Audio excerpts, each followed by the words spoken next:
Video with a new story from our author. Irina adjusted her white coat and sat in a low chair, trying not to wrinkle her clothes. She stretched out her legs and closed her eyes. Okay, this isn't so bad, she thought. Maybe she could make it through her shift. But really, she wanted to finish all this hard work as soon as possible. She had already been working here much longer than she had planned. Time had flown by so fast. It felt like she had just started working at the clinic. At first, she only organized papers, then she became a medical registrar and later a junior nurse. She was surprised how much her job had changed. She had spent so much time on training, internships, and working. At first, she gave herself only 3 years to figure out her life. But now 5 years had passed and nothing had really changed. Still, lately there was a small hope that she might finally quit this job she had grown to dislike. Maybe she could start a better life, the kind of life she, Irina Romina, truly deserved. If her plan worked, she could finally live a safe, comfortable life. And far away from all these stories about other people's sicknesses, injections, complaints, and everything else that came with working in a medical clinic, even a fancy, well-paying one like this. Irina always thought the saying, "Where you're born, that's where you're meant to be," was nonsense. She believed it was just an excuse people used to stay stuck. It was a way to avoid taking risks or making changes. Sure, it's easier to stay in the place you grew up.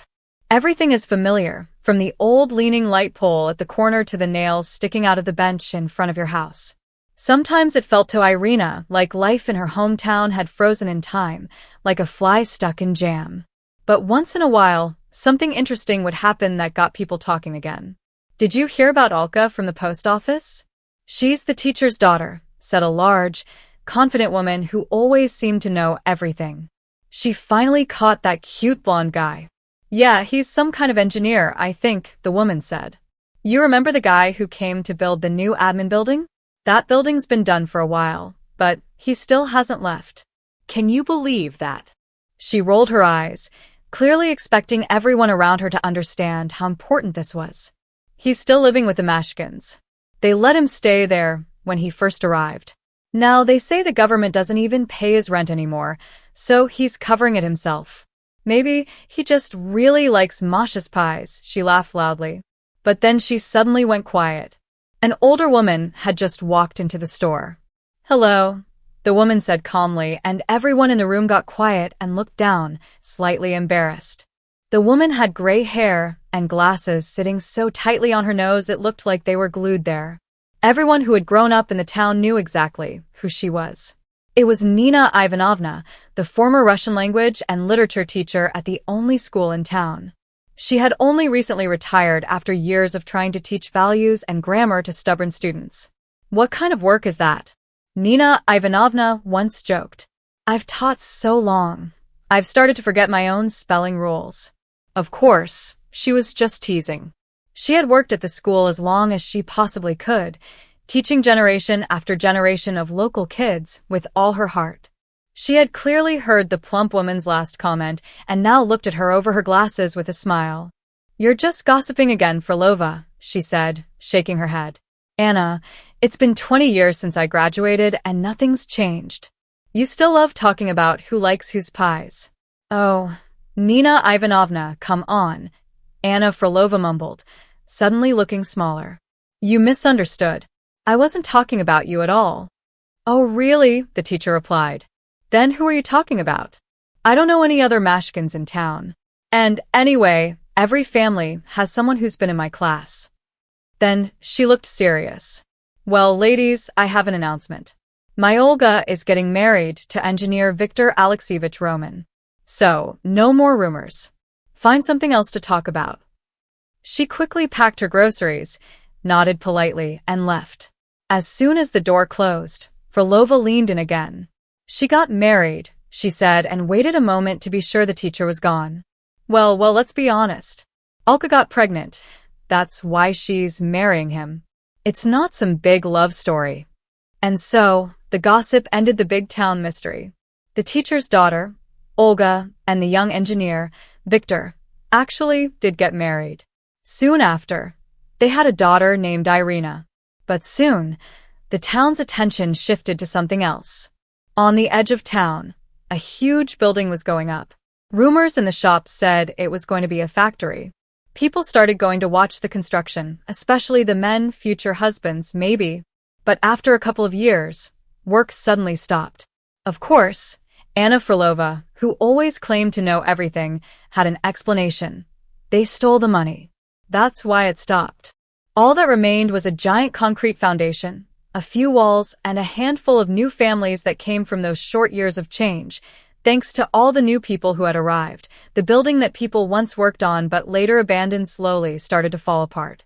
Grass and small trees grew over it. Just like the building, some human relationships didn't last over time either. But the family of Olga and Viktor Romanik seemed to be strong and built to last. When Irina was 5 years old, she got a baby brother. But she didn't feel very happy about it. In fact, she was upset that all her parents' attention was now going to baby Maxim, who cried loudly all the time. And then, to make things even crazier, her parents decided to have 2 more kids, twin boys. 10-year-old Irina thought this was just too much. Her mom, full of joy and confusion, told her, "Oh, Irishka, we're so lucky. Can you believe this happened to us? I don't know how, but I'm counting on your help. You're such a smart girl." Irina honestly believed she was smart, but she wasn't so sure her parents were, though she kept that thought to herself. She thought it was kind of crazy, having more kids after the age of 35 and twins no less. As Irina got older, she became more and more convinced her parents should have stopped after having just her. You can't really describe what it's like living in a house with 3 little boys. You have to live through it to understand. And since Irina was the oldest, she had to take on a lot of responsibility. Her parents expected a lot from her, which sometimes made her life feel really hard. Still, Irina wasn't selfish. Even with all the schoolwork, cooking, and cleaning, while her brothers made more mess than they helped, she truly loved Maxim. And the twins, with their blonde hair and cute faces, made everyone smile. Kids are great, of course, but someone also needs to think about how to raise them properly. The truth was, having a big family costs money. And like most families they knew, theirs didn't have much. Her dad worked at a small construction company and made decent money for the area, but even that wasn't enough. It was never enough. All his earnings disappeared quickly, mostly just to keep the family fed. Like snow melting in the spring sun, the money was gone almost as soon as it came in. It was almost a joke to talk about her mother's income. Yes, she had worked her way up to become the manager of the post office, but money was still tight. The family lived a tough life and took great care of their clothes and shoes so they wouldn't wear out too quickly. Sometimes, it even seemed like they'd have to start saving food too, because the growing boys were eating more and more every day. What really helped them survive was the dacha, though it wasn't a cozy summer house like people usually imagine, with a porch, rocking chair, and a hammock. No, theirs was just a big piece of land full of potato fields, vegetable patches, greenhouses, raspberry bushes, and wild-looking cherry trees. Irina quietly hated that place, even though the adults called it the family's breadwinner. And not even the little treats her mom gave her, like sweet strawberries when the younger kids weren't around, or the beautiful rose bushes her grandma cared for, could make Irina like the dacha. Not even the hammock her dad finally hung between 2 trees after years of her asking made her feel better. None of it was worth the dirty fingernails that couldn't be cleaned for days, or the ugly sunburns that showed the exact outline of her t-shirt and gardening gloves. Irina called their small, crowded apartment her sweet, crazy home. But by the time she turned 18, she was desperate to leave. She wanted to go somewhere people lived real lives. Lives that were beautiful, dignified, and most importantly for themselves, not for everyone else. She wanted to escape, to fight through any obstacles and finally feel like a real person, not just the unpaid helper in her family. There was a saying, better to be first in the village than second in the city. But Irina changed it to fit her own view. Better to be the 10th, the 25th, or even a nobody in the city than to be number 1 in the middle of nowhere where I was born. Irina was often hard on herself. She believed that fate and nature didn't give her any special gifts to make life easy. She didn't see herself as talented. Like most kids, She had been sent to all kinds of classes, drawing, singing, dancing. As a child, she'd colored with pencils, made messy clay figures, sang in the school choir, and danced in costumes like snowflakes or birch trees. Her parents and grandma loved it all, but none of it truly made Irina feel excited inside. There weren't many chances to play sports in a small town either, just school PE class. Besides, her daily life was like a sport on its own. Climbing trees to pick cherries, pulling weeds, chasing her wild brothers, carrying strollers and bikes up and down stairs, and always waiting for her turn in the bathroom. All that was more than enough exercise. Irina joked to herself that it was like training for the Olympics. Irina didn't think she was especially good-looking. And since she didn't have any other obvious talents either, she started paying close attention to herself from the age of 5, trying to figure out her strengths and weaknesses. The results were mixed. Her appearance was average. She wasn't a great beauty, but she didn't look strange or unique in a way that made her stand out either. She didn't have that weird but beautiful look that's popular these days. Her mom would often say, "Oh, Irishka, you're so pretty." But Irina didn't take that seriously. First, because moms always say things like that, they're not objective. And second, because what people in her small town called pretty was exactly the kind of thing Irina wanted to escape. She had a round face, eyes shaped in a way that made them look a little too big, a huge mouth made for a silly, wide smile, and a large forehead that seemed to take up half her face. What was so pretty about that? Her hair, though, was actually nice, thick, healthy, and a lovely light brown. She figured that once she was old enough to do what she wanted, she'd dye it a trendy platinum blonde. Her body? Well, it was too early to tell. Things looked okay so far. Everything was in the right place and growing like it should. She had been doing gymnastics every day for the last couple of years, and she avoided bread and sweets completely. That was a big sacrifice, especially in their house. They didn't have much money, but somehow her mom still managed to cook delicious, filling meals every day. Irina had to really fight her cravings. Imagine trying to snack on an apple while the whole house smells like homemade meatballs or pancakes. Her brothers would come home from training, ignore their mom's warnings, and tear into fresh bread rolls right there in the kitchen. And then there were the pies, open-faced pastries, and cakes that grandma and later mom baked so well, even with very little money. Irina was always tempted. Then her dad would sit down and tell the same story again, how he met her mom. He'd start, "Do you know how I met your mother?" He'd say he came to their city to work, but there were no hotels or places to stay. He was given a list of addresses where he could rent a room. He went to the first one, the door opened, and he immediately knew he never wanted to leave. "Believe it or not," he'd say, "my legs just stopped working. My head was spinning with one thought. I want to live here." Even if they didn't let me inside, I was ready to sit on the bench, just to stay close. The smell from the kitchen was amazing, and when I saw your mother, he'd laugh. I lost my mind. On the first day, I ate an entire cabbage pie by myself. Olga, his wife, would laugh at the memory too. "I should have known not to let you stay, you poor hungry man." She laughed and looked at Victor with love in her eyes. "Yes, kids," she said, "it's better to try once than spend your life wishing you had." The head of the family shared this deep wisdom as he playfully grabbed another one of his wife's delicious dishes from the big bowl on the table, racing the kids to get it first. Irina had made up her mind. If a girl isn't super beautiful, then she needs to stand out with confidence and style. Luckily, confidence wasn't a problem for her. With 3 younger brothers, how could she not be confident and assertive?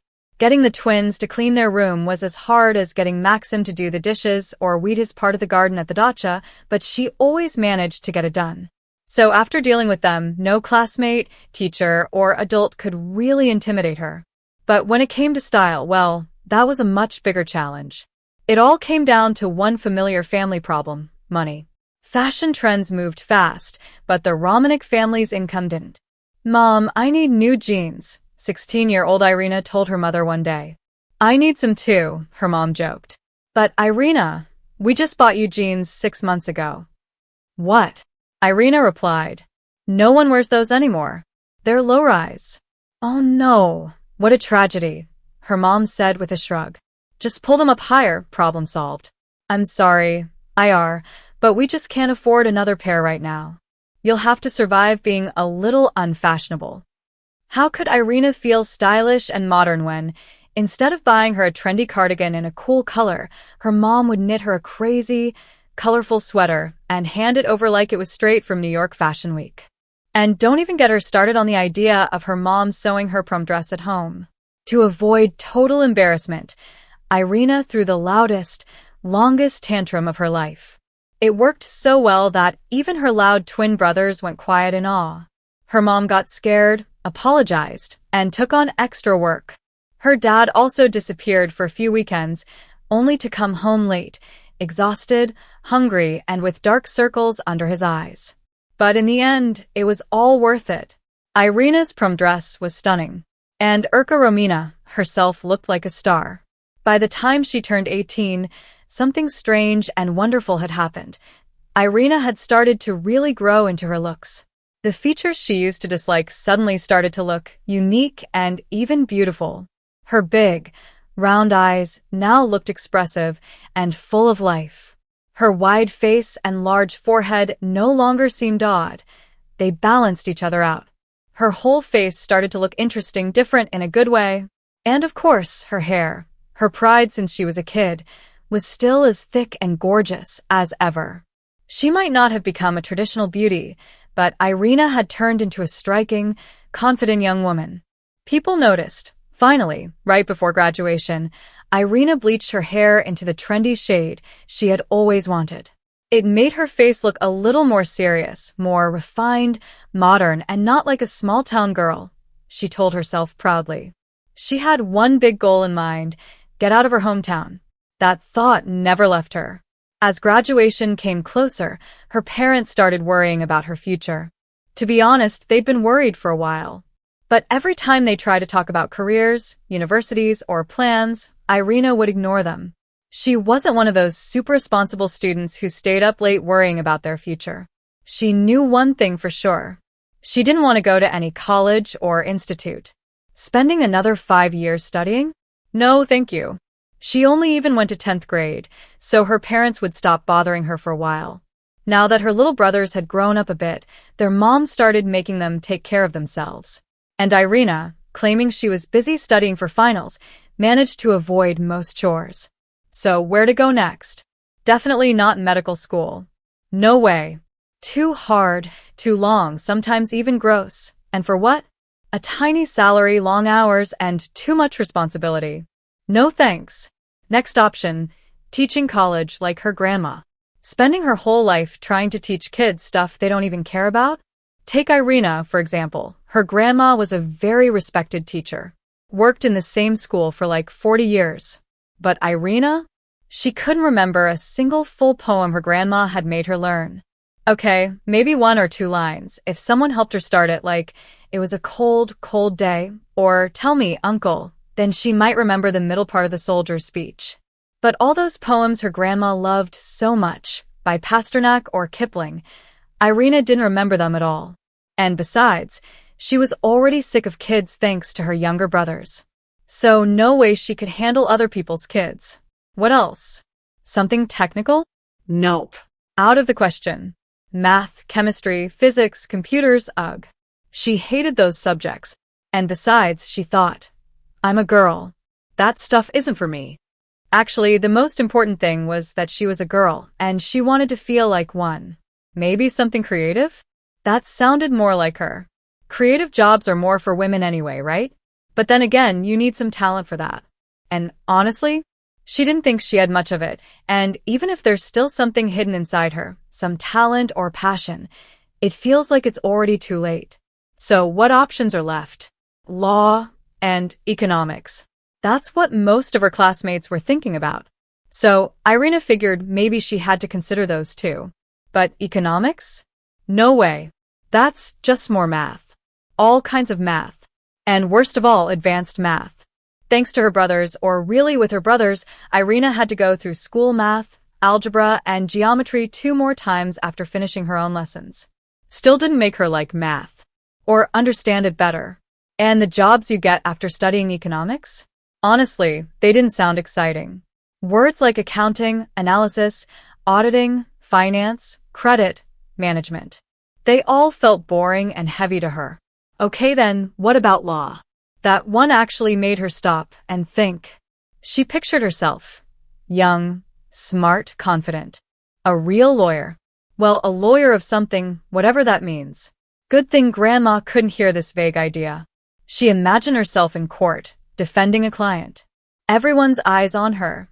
She's wearing a classy dark pantsuit with a soft satin blouse underneath and a little bow at her neck. She gently moves a lock of hair behind her ear, then completely destroys the case against her client. Or maybe she's the one pointing out every little lie and exposing the truth, winning the case. She should probably look up which is easier, being a defense lawyer or a prosecutor. The judge is amazed. Everyone in the courtroom hangs on her every word. She finishes her powerful speech and applause. Wait, are you even allowed to clap in court? Well, even if not, she's so good that people will want it anyway. After dreaming about being this high-powered, glamorous lawyer, Irina sighed and waved the thought away. This was nonsense. She knew the truth. To become a real lawyer, she'd have to study for 5 long, hard years, filling her head with legal stuff. She'd need to go to the best, most respected university, speak a foreign language, maybe even do an internship abroad. If not, she'd probably end up sitting in some cheap, or even unpaid, legal advice office, helping people fill out forms to sue a shoe store, and spend her evenings watching foreign TV shows about real successful lawyers. In the end, after all this back and forth in her head, Irina suddenly realized something very clearly. She didn't know where or what she wanted to study, because she simply didn't want to study. That's it. She just didn't want to. She wanted to live, to enjoy life, to wake up happy and do what she liked, not sit and force her brain to memorize stuff she didn't care about. But how could she ever explain that to her parents? They'll probably make such a big deal about it. They won't let her go anywhere. But Irina had to leave. She felt like she was suffocating in this small, boring, sweet little town. She couldn't take it anymore. The same streets, the same people, the same conversations. Especially the old ladies in their building who had been there since Irina was born. Same faces. Same boring talk. Oh, Olga, I forgot again, one would say.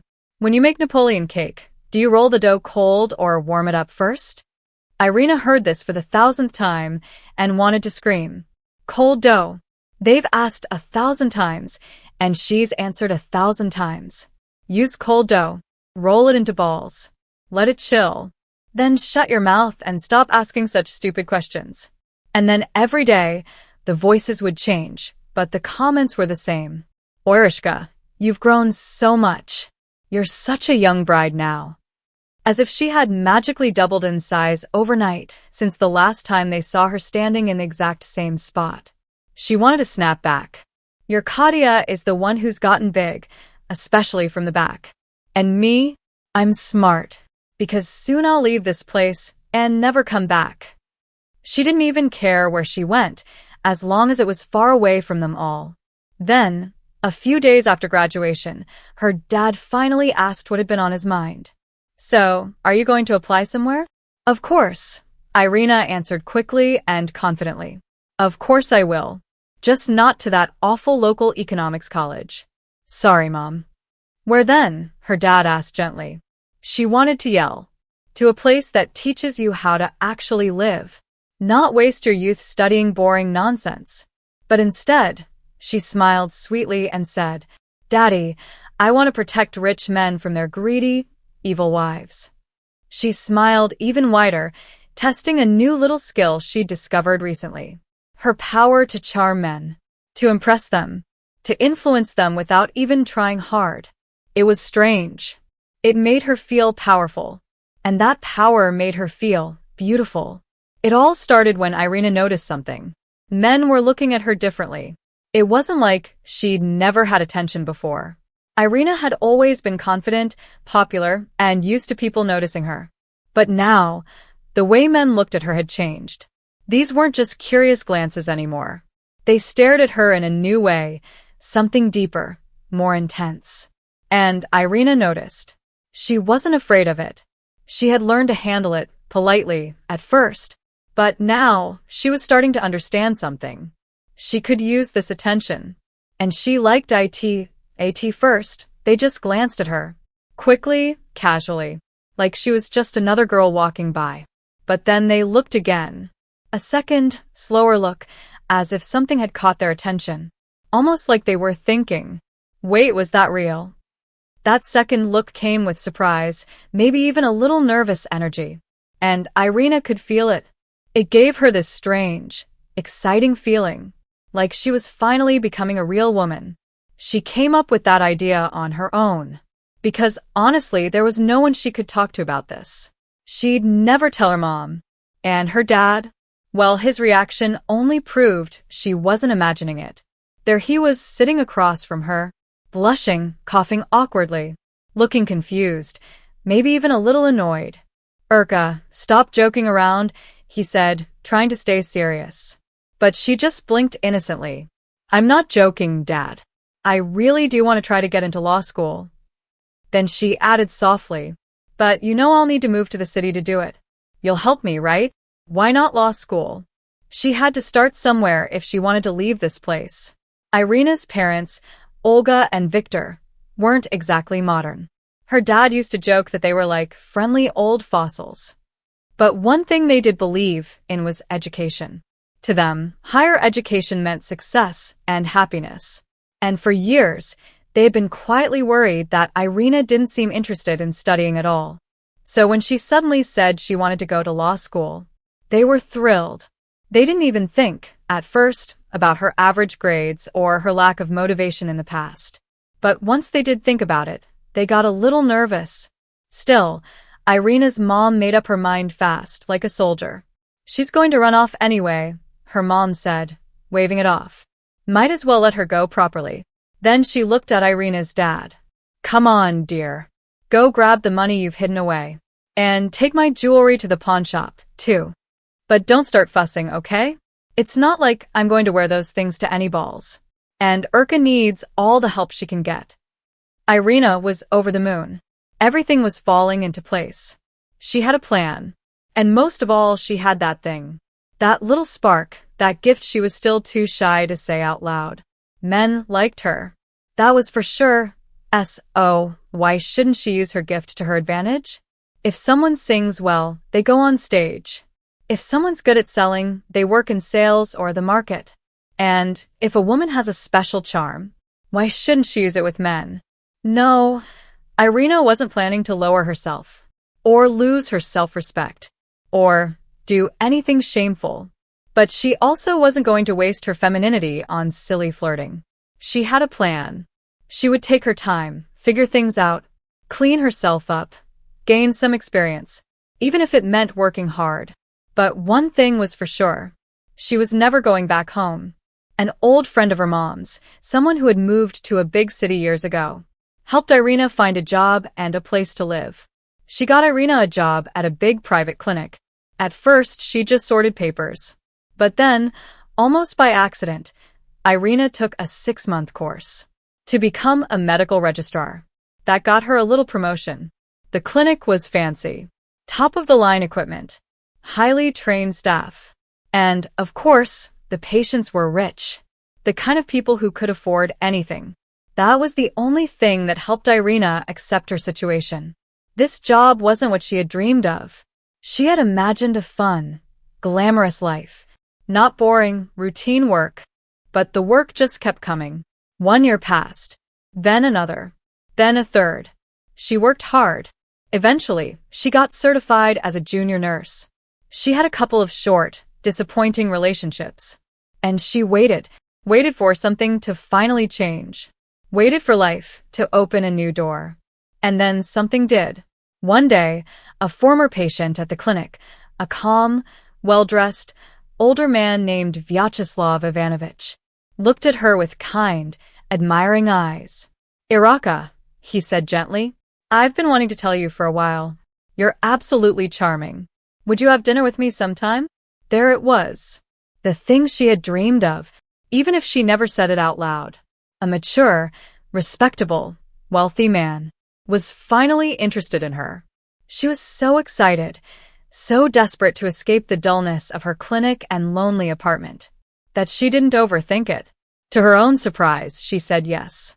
Before she could even respond fully, he added quickly, "Don't worry, Iraka. It's just dinner at a restaurant. We'll talk. You're such a wonderful woman. I'm honestly crazy about you." When she walked into the restaurant, she was blown away. By the place, yes. But even more by the way he looked at her. By the way he spoke to her. So full of admiration. The truth was, Irina didn't have much experience with serious men. So, she couldn't help but be completely moved by his sudden attention. His attention made her feel amazing. It boosted her confidence. She felt like the most beautiful woman in the world. And for a while, she forgot one important detail. Vyacheslav Ivanovich was old enough to be her dad. But he really seemed to fall head over heels for her. He invited her to dance and did it so confidently and smoothly. It was like he had suddenly become 20 years younger. "You two make a beautiful couple," a young man suddenly said to Irina as she stood by the exit of the restaurant, a little nervous. "You really look like you're with your dad." The guy grinned boldly. "I'm a photographer. I snapped a few pictures of you and your date.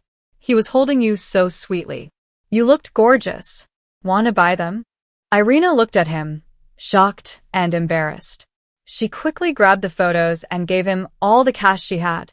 After that night, things just kept moving. Vyacheslav Ivanovich, this older man, was acting like a lovesick teenager. He tried hard to be fun, to act young.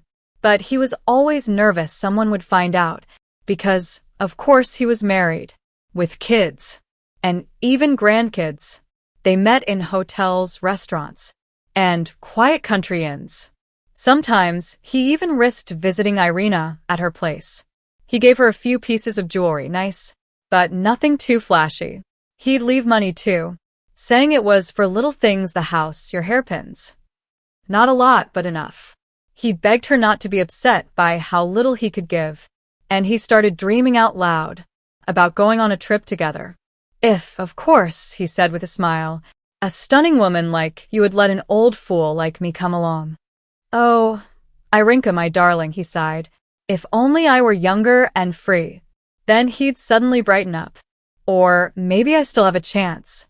What if I actually asked my wife for a divorce? Though why would you want me? I'm old, worn out, and trust me, people will tear me apart if they find out." Irina laughed. She thought he was joking. Of course, this wasn't the kind of love story she imagined. She had hoped for something more romantic, with someone younger, exciting, and full of life. But for some reason, despite her charm, beauty, and femininity, there were no lines of rich, young admirers at her door. The younger guys who did show interest, nurses, delivery boys, or random flirty guys at the clinic, just didn't interest her. Then 6 months later, she saw him. He looked about 45, maybe older, but he looked great. Or maybe not even that. Maybe he was just different from everyone else, or maybe it was all much simpler. Maybe Irina just looked at him differently. And that's why he seemed so special to her. So attractive, so different from the rest. That was the real trick. "What a good-looking guy, huh?" Irina's coworker whispered, nodding toward a man standing outside the head doctor's office. "And he's got money, too." Irina took a quick glance at the visitor. He really was handsome, tall, well-built, and dressed in expensive clothes that showed it. He had dark hair, neat features, and when he casually brushed his bangs back, his bright blue eyes flashed, and Irina's heart skipped a beat. It started beating way slower than it should have, at least according to biology. "His wife came in last night." The coworker kept talking. "Looks like some kind of pancreas problem or something. Now he's here, waiting for the head doctor, looking all worried." The woman kept chatting, but Irina wasn't really listening. So he was married. What a shame. How amazing it would be if a man like that ever noticed her. Young, handsome, probably rich. He must be, since he came to their fancy clinic, and looked like he belonged there. Over the years, Irina had learned how to tell people's status from their clothes, not from her own, since she couldn't afford much herself, but from what others wore. The guy's jeans, sneakers, and jacket, especially the one he was nervously fiddling with, were definitely not from any local street market or budget store. Irina took a deep breath, straightened up, and confidently walked toward him, right outside the head doctor's door. "Excuse me," she said, trying to make her voice soft and calm. "In our clinic, visitors are supposed to wear shoe covers and a gown. Here you go." She handed him the plastic covers and a white robe. "Also, you really should try to relax a bit. Please have a seat and drink some water. I promise, our doctors are the best. No matter what's going on with your wife, she'll get the care she needs." Irina gave him her warmest smile. The man looked at her, surprised and a little thrown off. "You'll see," she added gently. "Everything will be okay." "Thank you," he said, his voice hoarse. "Thank you so much. Your words really helped. I actually feel a little better now. It's incredible." He looked up at her again, and this time, his eyes were full of genuine admiration. "You're just an angel," he said. "He's married." Irina suddenly remembered. But then she thought, well, that's not my problem. Because when you looked at him up close, his eyes were just unreal. And that watch on his wrist? She had seen an ad for it in a magazine just last month. You couldn't even buy it in their country. You had to order it from America or Europe. Wow. The man sat down on the couch, pulled on his shoe covers, and grabbed his jacket again like he didn't know what to do with his hands. Now he looked like a lost child at a train station. "Well," Irina said slowly, "if there's nothing else I can help you with, I'll get going. Good luck." "No, please don't go," she suddenly heard him say. And to her surprise and secret delight, something unexpected happened. He gently took her hand and pulled her to sit beside him. "Please stay with me if you can. Just for a few minutes. I'm begging you." "Even forever," Irina almost said, feeling his hand holding hers tight. A few moments later, she was sitting beside him, listening as he told her, in a rush, his story. His name was Igor. He really had come to check on his wife, who had been brought in during the night with a health emergency. He spoke quickly, like he was afraid Irina might leave. Before he could get it all out, like the words were just bursting out of his head. He told her he'd known his wife, Masha, nearly all his life. As he talked, he smiled a little. When little Igor first saw little Masha, he had no idea they'd end up together. They were both from rich families, went to the same school, took tennis lessons together, even swam in the same pool side by side. Igor got so used to having Masha around that by the time they were 25, he wasn't even surprised that he wanted to propose. Though they hadn't seen each other for a couple of years before that. In that time, Masha had changed. She had grown into a soft, graceful woman, graduated with a degree in languages, and had even gone through a deep heartbreak. Igor had grown up too. He graduated, started working in his father's big business, and even lived a bit of a wild lifestyle for a while. But he didn't enjoy that. He wanted something calmer, something beautiful, quiet, private. When he and Masha met again, they ran to each other like old friends. But the moment they hugged, they both suddenly got quiet and awkward. They blushed and looked away, both feeling something new, something they had never felt before around each other. Igor didn't wait long. He was sure she felt the same. And then they were married. They lived together for several peaceful, comfortable years, just like Igor had dreamed. And then, all of a sudden, they both got tired of the relationship. Igor started feeling like Masha had changed. It seemed like she was hiding something, maybe even seeing someone else. He didn't have proof, but the thoughts just kept building up. Doubts, suspicions, made-up ideas. Eventually, he couldn't take it anymore. He snapped and said a bunch of hurtful things he later felt ashamed of. She didn't stay quiet either.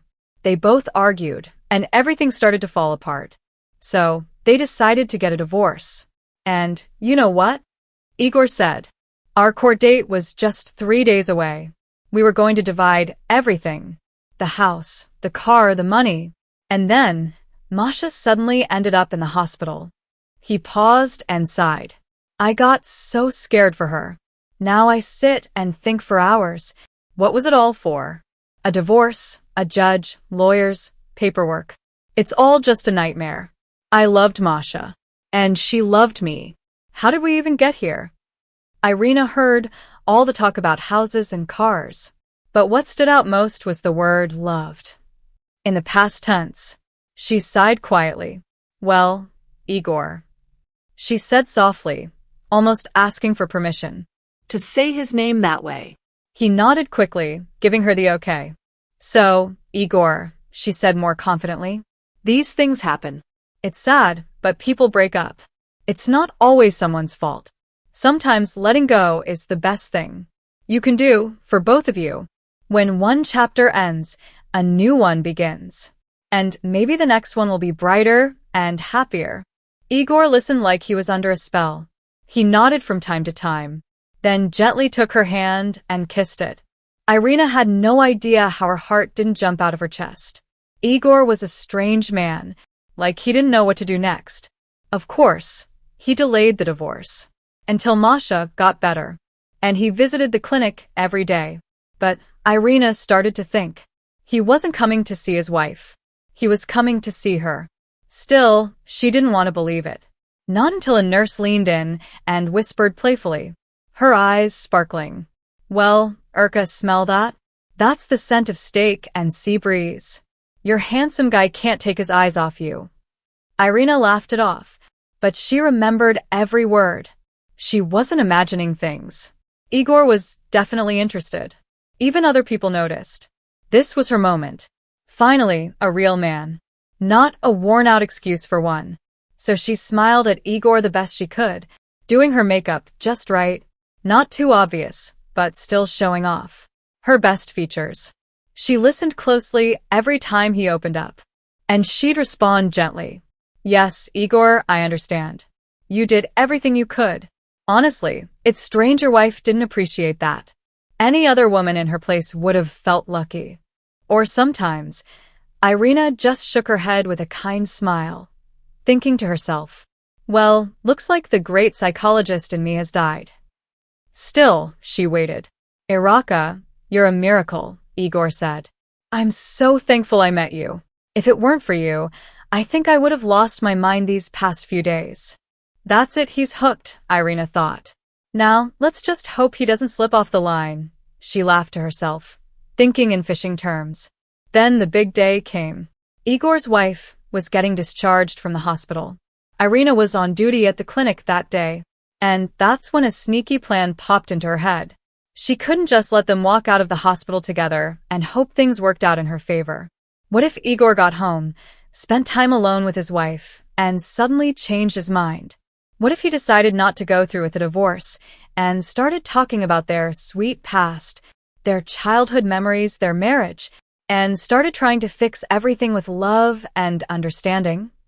How does this man even run a company with such weak decision-making in his personal life? Irina thought. No. She had to step in. She needed to push things in the right direction. Help Igor stay focused on divorce. Better yet, give him a reason to believe his wife was actually cheating. It didn't have to be 100% proof. Igor was the kind of man who believed what he wanted to believe. She had figured that out quickly. So she thought, I'll sneak a photo into his wife's purse, one that looks like proof of cheating, and I'll make sure Igor finds it first. Irina had the perfect photo. An old one where her friend Vyacheslav is hugging a woman. It's not Masha in the photo, but the woman's face is barely visible. The hair color and hairstyle are similar enough. And let's be honest, would Igor really notice the difference? What matters is that the woman in the photo is in another man's arms. And what better way to push a suspicious husband to go through with a divorce? Igor already had doubts about his wife's loyalty. He even said so a few times. Now Irina just had to back up those doubts with evidence. Who cares if the photo is fake? Igor wouldn't check it closely. He wouldn't show it to anyone either. Why would he? No man wants to air his dirty laundry in public. And maybe, just maybe, this photo will be the final straw, the tiny push that tips the scales. Maybe it will finally make Igor stop hesitating and let go of his weak, childhood sweetheart. Or maybe they'll talk it out. Even if he finds out the photo isn't real, it will still leave a mark. It will still damage things between them. And that's when Irina would make her move for real. That's when she'd go after Igor properly. Yes. That's what she needed to do. She had to ignore that little inner voice, the one whispering that this was cruel, dishonest, and wrong. Because if she didn't act now, she'd be stuck in this same boring life forever. Working at a clinic she hated, renting a sad little apartment where she wasn't even allowed to move the furniture or change the ugly wallpaper. No.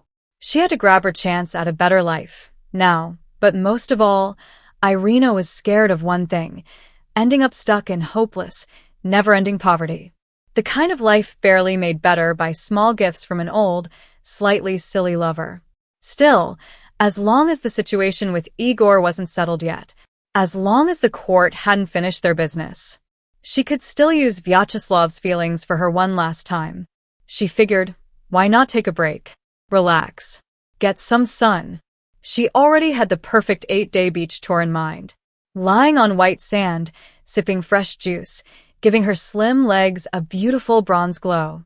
Just thinking about it felt like paradise. And the price?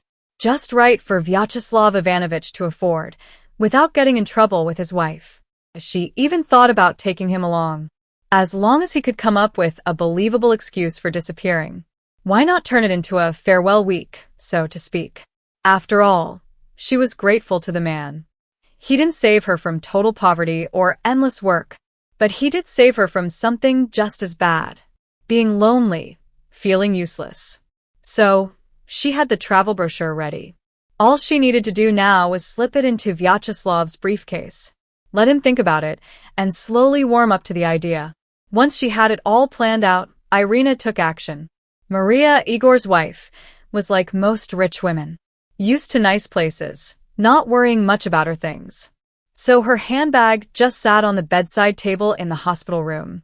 It was easy for Irina to quietly slip the envelope with the photo into the bag without anyone noticing. She waited, barely hiding her excitement, until Igor came back after putting his wife into the car.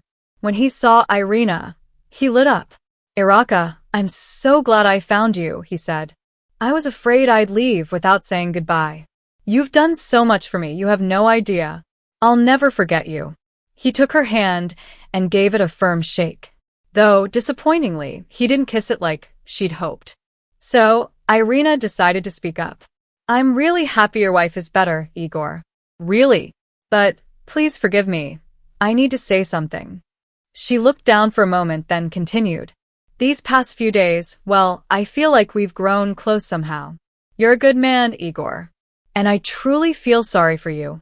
"Sorry for me?" he asked, surprised. "I don't understand, Ira. Why would you feel sorry for me? Masha's healthy again and going home. Strangely enough, I think I'm actually glad about it. I thought it would feel awful that I couldn't live with her anymore. But I was just overthinking. You know, I've said a lot of crazy things." He smiled. But Irina shook her head, looking serious. "Unfortunately, Igor, it wasn't nonsense. It's not crazy talk at all." Her face showed a mix of sadness, pity, and hesitation. "It's hard for me to say this, but I think your suspicions might be true. You know, I hate gossip," Irina said. "You'd better see it all for yourself.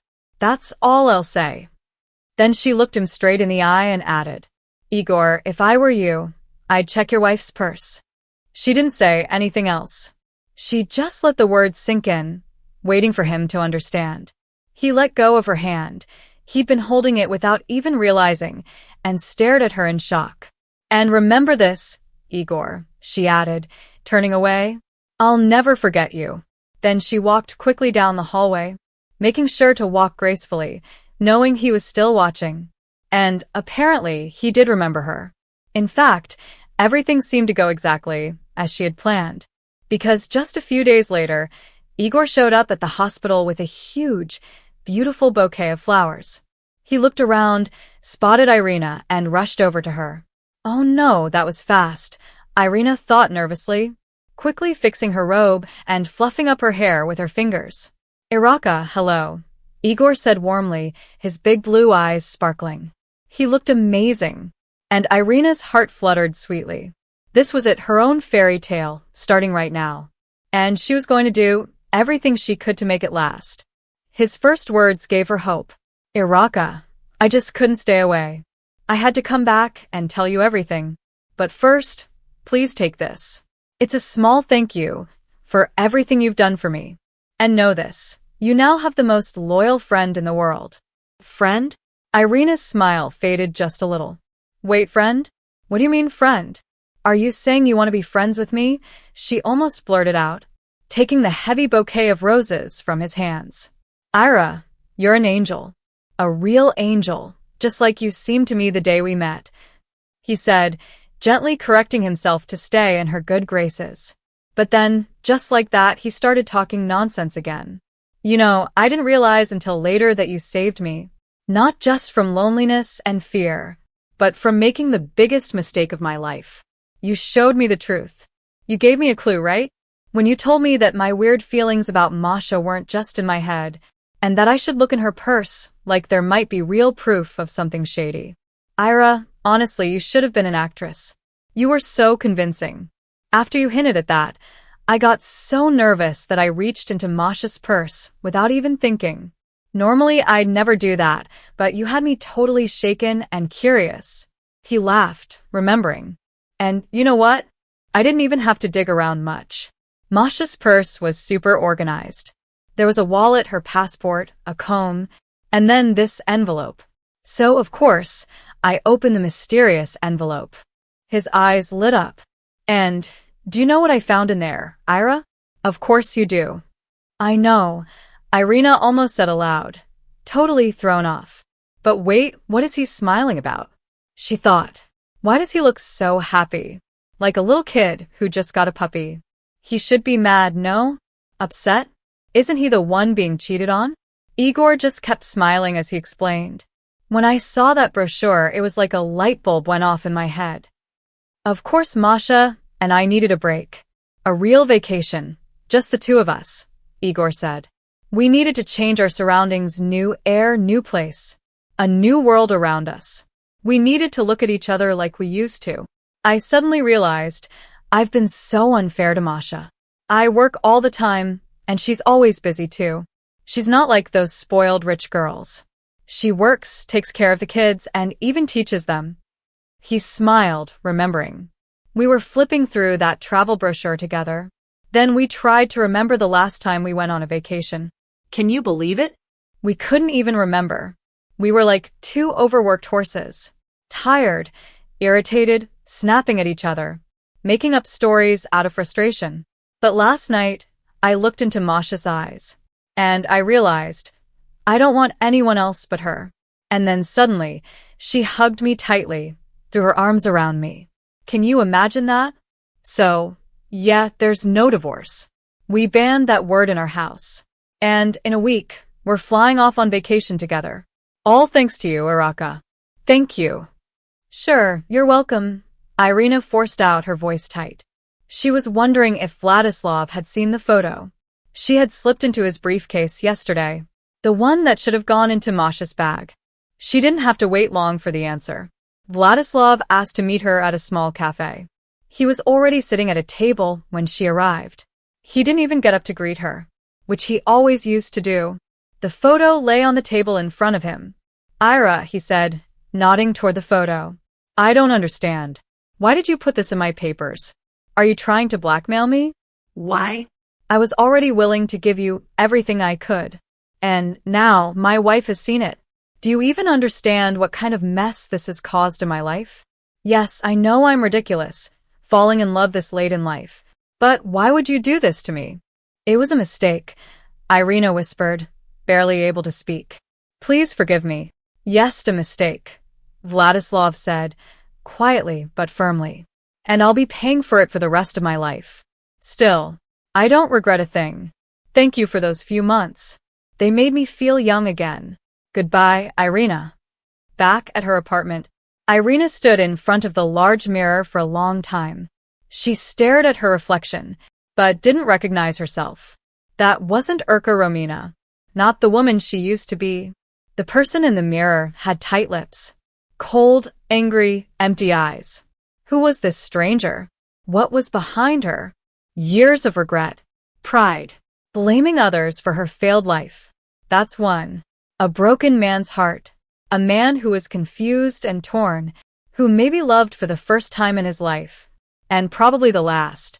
That's two. An ugly, cruel plan to destroy a family. Yes, it failed, but that doesn't make it any less shameful. 3. Her kind, loving parents, who lived only for their children, and whom she didn't even bother to call on New Year's. 4. Her brother Maxim, who brought her a heavy bag of potatoes and jars of pickles just a month ago. And what did she do? She told him to take it all back to his stupid village. 5. The list could go on, but it didn't need to. What mattered now was fixing what she could. And maybe, just maybe, if she did that, she could look in the mirror again, without shame. Maybe then she could find herself again.